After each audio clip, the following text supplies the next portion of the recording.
Shegaon police स्टेशनची दमदार कारवाई।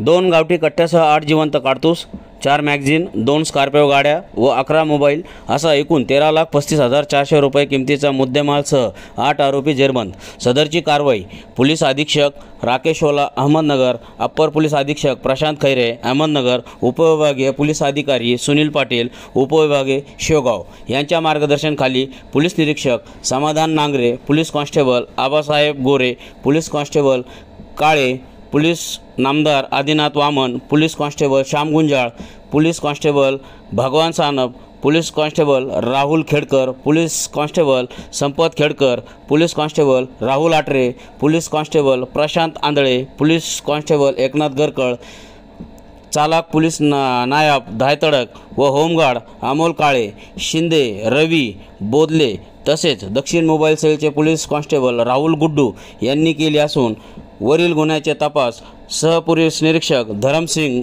सुंदरडे हे करत आहे। संवाददाता युसुफ शेख, न्यूज 18 अहमदनगर दर्पण।